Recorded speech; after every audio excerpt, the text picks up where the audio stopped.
The Riverton Lake in the morning. Mist curls above the water. Police divers flickers beneath the surface. October 17, 2025. Two fishermen discovered a rusted pickup half-submerged near the north bend of Riverton Lake. Inside, a leather wallet, a waterlogged phone, and a folded page. Words faded but legible. She knew everything. It had been 3 days since Michael Fenandez vanished. By then, the entire county was searching. Helicopters, dogs, volunteer teams scouring the woods. But Riverton was changing. What had once been a small-town tragedy was now a federal scandal. Because tucked inside Michael's missing person report was something that turned everything upside down. A digital backup of his daughter's notes. Casandra had documented everything. Conversations, case numbers, even license plates. She'd been investigating the probation office for weeks before her death. And in one section, highlighted in yellow, was a name that nobody expected to see. Lowe, Special Agent M. Rivers, Department of Justice Liaison. M. Rivers wasn't a local. He was federal. And according to timestamped messages, he had been in contact with Casandra days before she died. But there was no record of any official investigation involving her name. When agents cross-checked the ID number, they discovered something chilling. There was no Agent M. Rivers on file anywhere. Whoever she'd been communicating with wasn't who they claimed to be. Low hum grows louder.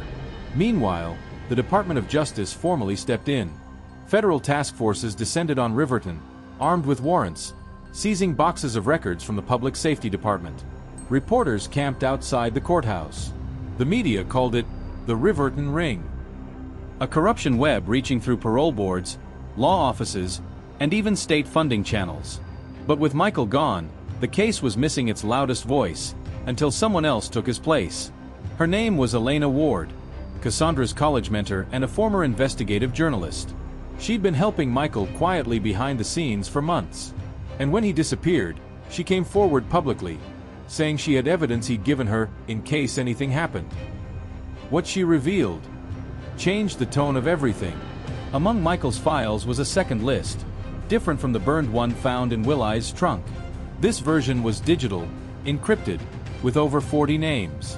Half of them were officials, judges, attorneys, even 2 members of the State Ethics Committee.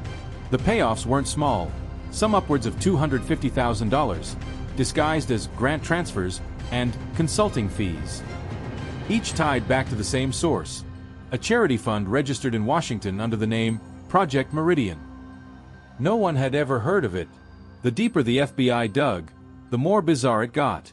Project Meridian wasn't just connected to Riverton, it was connected to 5 other states, all with similar parole anomalies, all with the same forged signature pattern.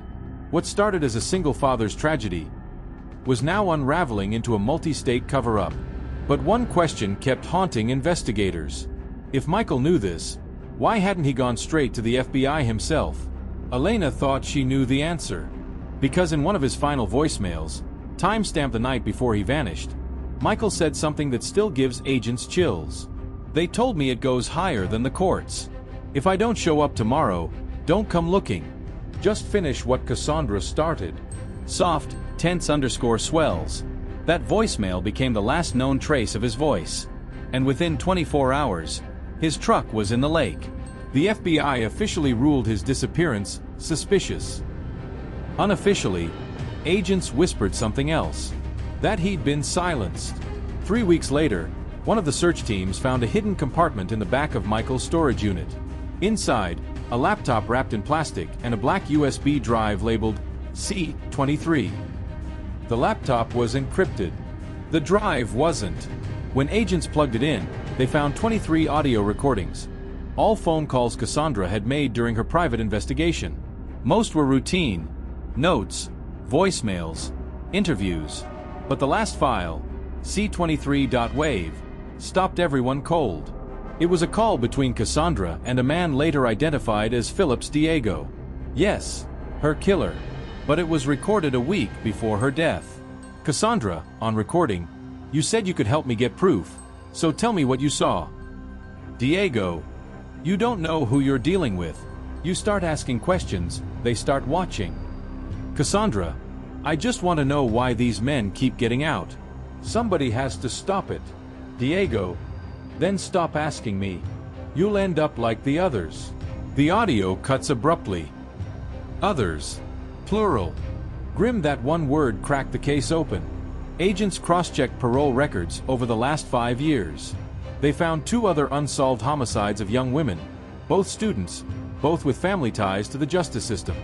Both had quietly been ruled domestic disputes. But in both cases, the victims had been researching parole corruption for class projects. Casandra hadn't been the first. She'd been the third. Soft exhale. Halfway through, a line stood out. Sometimes corruption hides behind kindness, but sunlight always finds its way through paper. Hidden inside the document metadata was an embedded image, invisible unless you extracted the data manually. It was a scan of a page, one that no one had ever seen before. Cassandra's handwriting, a sketch of a meeting room, and 4 initials underlined: DWJHMRN, FF. Low cinematic hum. DW, Dom Willis. JH, Janet Huxley. MR, the fake Agent M. Rivers. And FF, Fred Foster, the journalist Michael had trusted. The same Fred Foster who had helped him expose the system. Pause. Quietly, that discovery changed everything. Had Michael's ally been part of the network all along? Was the journalist feeding information to both sides to control the narrative? Investigators reopened every interview, every recording, every news clip. And in one, from the night before Michael disappeared, they noticed something haunting. At timestamp 2:13, during a background shot, a figure appeared behind the news van, wearing a raincoat, carrying a phone. That figure matched the build and stride of Fred Foster. He shouldn't have been there. He wasn't part of that segment. It raised one terrifying possibility, that Michael hadn't been silenced by the corrupt officials he exposed, but by the one man he thought was helping him. When agents froze the frames of that broadcast, the man behind the news van was clear enough to identify Fred Foster, the journalist, the friend, the one who'd promised Michael that Riverton's story would never die. For months, Fred had positioned himself as the grieving father's ally, his microphone always ready, his tone always sympathetic. But the footage didn't lie. He was standing at the scene of Michael's final interview before vanishing, phone in hand, pointing its camera not at Michael, but at Michael's car. That phone was traced to a burner number, and the metadata on the video matched the same network that had remotely wiped Michael's cloud account. When investigators confronted Fred, he denied everything. Calm, professional, wounded by the accusation. He said he'd been covering another segment, and that the IP overlap was a coincidence. But coincidences were running out in Riverton. 4 years, Fred Foster had been one of the network's most trusted crime correspondents. He'd covered cartel cases, political scandals, even the early hearings of Cassandra's murder. He'd built a reputation as the reporter who could make the system listen. What nobody knew was that he'd been doing it for Project Meridian all along. FBI analysts discovered that Foster's production company, Blue Frame Media LLC, received monthly consulting payments from a lobbying firm in D.C. That same firm funneled money into the charity fund, where all the parole bribes were disguised. On paper, he was a media consultant. In reality, he was the clean face of a national laundering network that used journalism to shape public sympathy and protect repeat offenders tied to influential donors. When stories like Cassandra's threatened the pattern, Meridian didn't silence the press. It controlled it. Foster's job was to manage the narrative. He would approach grieving families, gain their trust, and collect documents under the guise of helping tell their story. Then, the files would quietly disappear. The outrage would fade, and the cycle would reset. Until Michael refused to fade. Federal interrogators questioned Foster for 16 hours straight. He admitted contact with Willis. He admitted knowledge of the forged signatures. But he denied knowing anything about Michael's disappearance. Then, in hour 14, something slipped. Foster, you people think you're saving him? You're 3 months too late. Investigators pressed for clarity. He just smiled. Foster, you'll find him when the lake freezes. That line made national headlines. Journalist taunts FBI in corruption probe. But behind the scenes, agents were unraveling a deeper code in his words. The lake freezes. It wasn't poetic. It was geographic. On the outskirts of Riverton stood a water treatment plant nicknamed the Frozen Lake, a decommissioned reservoir sealed off after a contamination leak years earlier. Locals said the top layer stayed iced over even in spring. When agents broke open its maintenance tunnel, they found a small concrete chamber. Inside were two things: a metal chair bolted to the floor, and a voice recorder, still blinking red. Michael, faint, tired, if anyone hears this, you have to finish it. Casandra was right. They're in everything. It's not just parole, it's judges, contracts, schools. Static swallows the rest. But one word punches through. Meridian. The timestamp was 8 days after he'd vanished. Quietly, Michael had been alive, held somewhere, recording confessions under duress, or hope. The file ended with 3 slow breaths. Then silence. No body was ever found. As federal teams dismantled the network, Riverton itself fell into uneasy quiet. Will Eyes was extradited, Janet Huxley was indicted for falsifying records, and more than a dozen state officials resigned overnight. But Project Meridian didn't end. It simply vanished from public sight. Computers were wiped, domains deleted, funds rerouted. Every lead hit a firewall, until one name surfaced again. The fake agent Casandra had texted. M. Rivers. A data forensics team in Quantico traced the alias to a government contractor that built predictive sentencing software for prisons. The system decided which inmates were safe for early release. It had quietly been feeding its data to a private security firm, Rivers Analytics Group. And guess who sat on that company's advisory board? Fred Foster. He wasn't just a mouthpiece. He was one of the architects. On December 2nd, agents raided a Rivers Analytics storage server in Arlington. They expected documents. Instead, they found video files. Hundreds of them. Each labeled with a case number and a name. All women. All connected to whistleblowing attempts against Meridian. Cassandra's file was there too. Her footage showed her entering the courthouse, holding her phone up like she was recording something. Then, the camera jolted. A man's arm blocked the lens. The clip ended. Frame-by-frame enhancement showed a reflection in a glass door. A familiar figure in a CNB news jacket. Fred Foster. That night, Foster disappeared from his hotel. His badge, wallet, and phone were left neatly on the bed. Room service untouched. On the bathroom mirror, written in black marker, 2 years later, a whistleblower from inside the FBI, identity unknown, sent a thumb drive to the post. It contained a single encrypted folder. Once unlocked, it revealed dozens of audio logs titled Fenandez Legacy.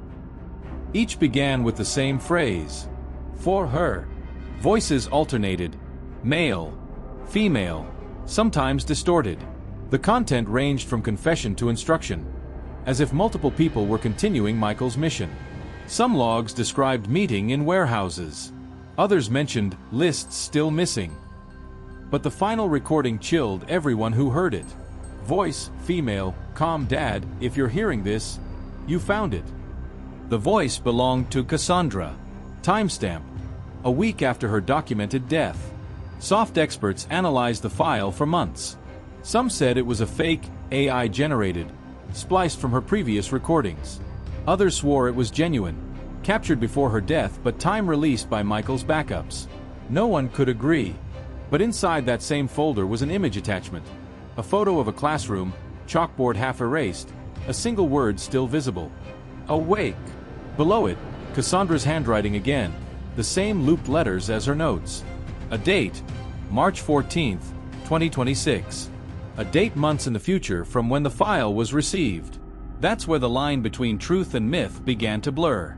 Because 3 months later, on March 14th, a Riverton Elementary School security cameras recorded something inexplicable. At 7:42 a.m., a woman matching Casandra Fenandez's description walked up to the front gate, wearing a teacher's badge that read C. Fallen. She signed in, waved to a staff member, and entered classroom 3B. By 8 a.m., the room was empty. No trace. No exit footage. The only clue left behind on the teacher's desk was a folded newspaper clipping, a headline from 3 years earlier. Father of murdered student vows to expose system. And scrawled across it in blue pen, the same words again. She knew everything. Low police called it a hoax. The school erased the footage under privacy policy. But the federal agents who saw the raw video refused to comment, because the timestamp on the footage matched another event, an upload from Michael's old cloud account. A final file. Label: Casandra, awake. Encrypted. Unopenable. Today, Riverton sits quiet again. The hearings are over. Most of the guilty have served their time, or disappeared before trial. The Fenandez house remains boarded up. Locals leave flowers on the porch every spring. No one talks about Project Meridian out loud anymore. The records are sealed. The reporters moved on. But sometimes, late at night, fishermen on the North Bend say they see a figure standing by the water. A man in a raincoat, holding a small recorder, whispering to the dark. They say he repeats the same sentence, over and over, like a vow. For her. Soft the father who wouldn't be silent may be gone. But the story he started hasn't ended. Because somewhere, on a forgotten server, in an encrypted folder that refuses to die, a voice keeps uploading new files. Each one marked with a date that hasn't happened yet.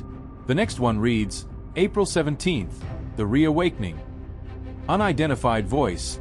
This time, it's not just Riverton.